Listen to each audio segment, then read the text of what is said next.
先生们、女士们，大家晚上好。Ladies and gentlemen, good evening.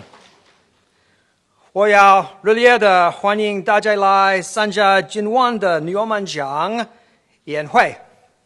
I want to warmly welcome everyone this evening to participate in this evening's Newman Prize banquet. 我特别要祝贺2017年的牛蒡奖获奖者王安忆。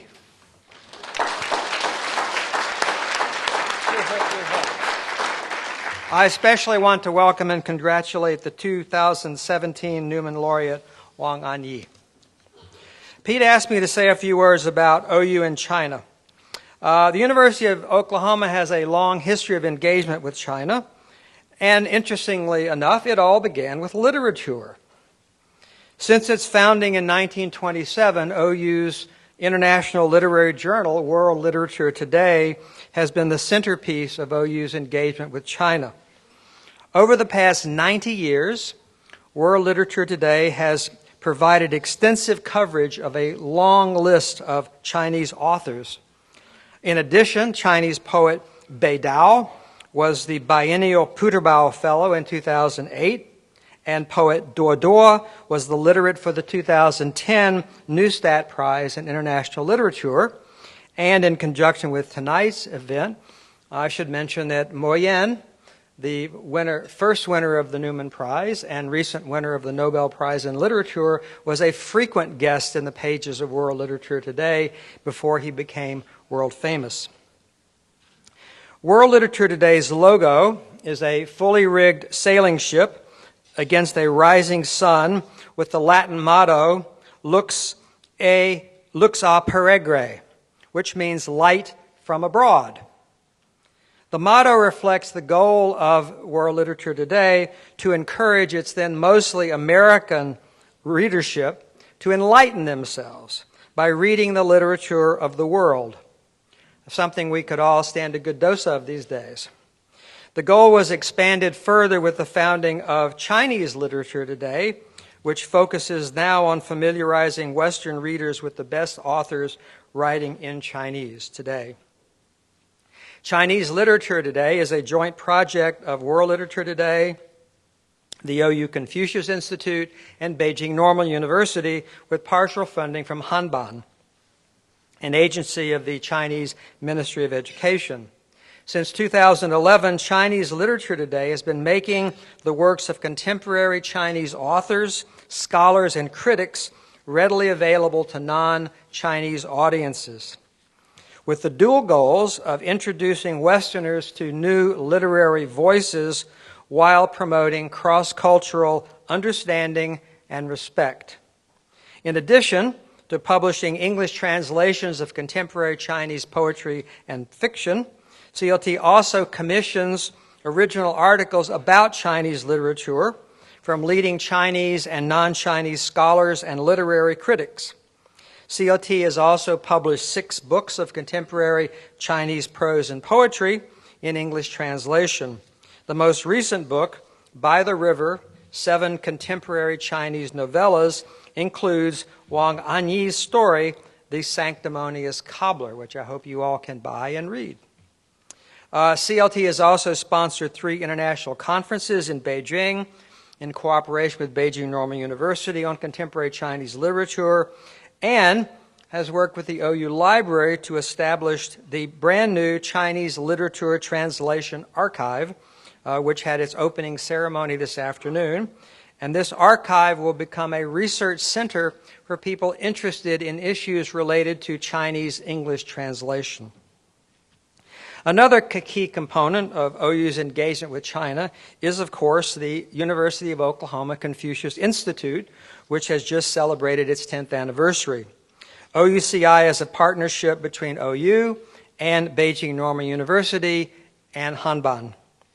OUCI works primarily with Oklahoma school districts to promote the teaching of Chinese language in grades K through 12 by providing them with Chinese student teachers, in-service training for their regular Chinese teachers, and other educational resources. OUCI also offers an after-school program and the summer programs for elementary school children both in Tulsa and in Norman, and a summer program in China every summer for high school students. A growing part of the OUCI mission has been helping our students go to China to study.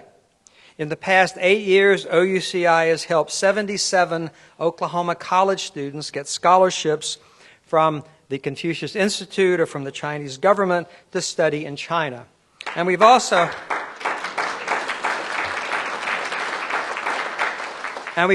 helped numerous students get jobs in China teaching English at some of our partner universities.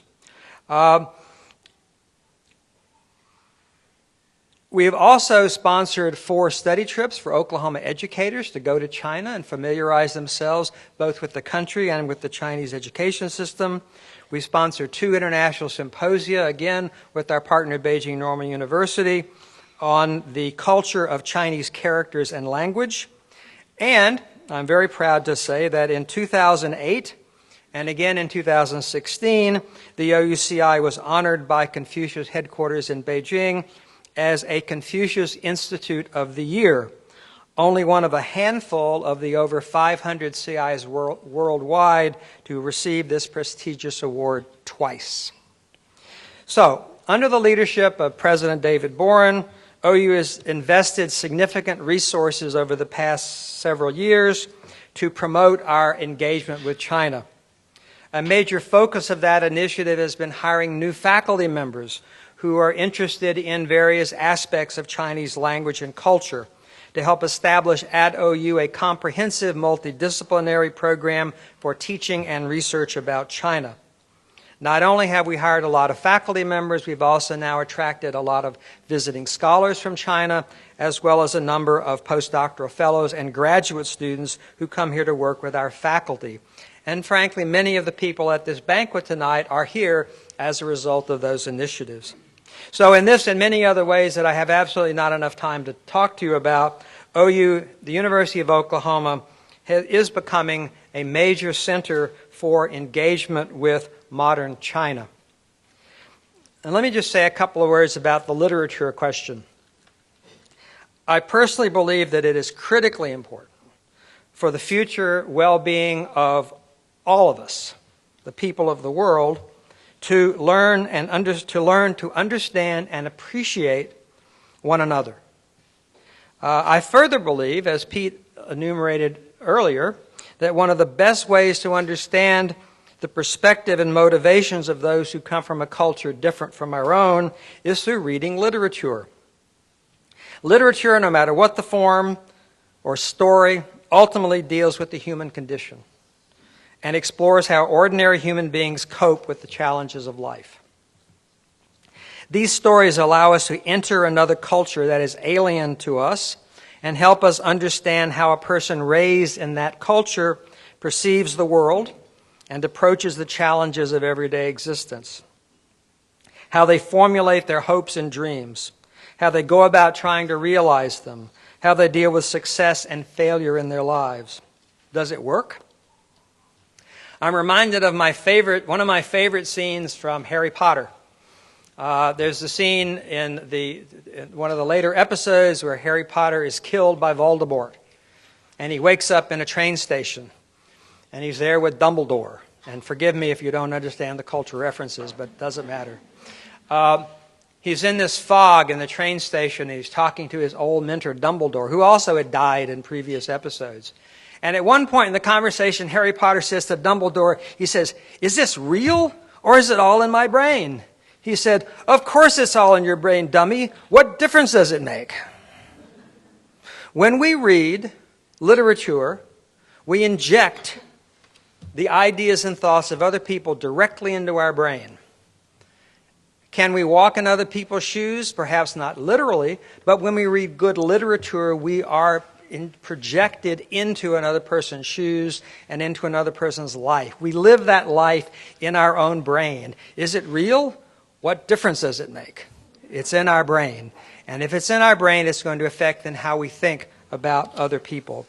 And if we are ever to live in a world where violence ceases to be an acceptable solution to conflict, We must come to understand, appreciate, respect, and especially protect the rich mosaic of people and cultures that make up our global community. This year's Newman Prize laureate, Wang Anyi, has contributed significantly to our ability to understand what it means to be Chinese and, equally important, human. Thank you for helping us better understand the human condition, and congratulations on being named the 5th Newman Prize laureate.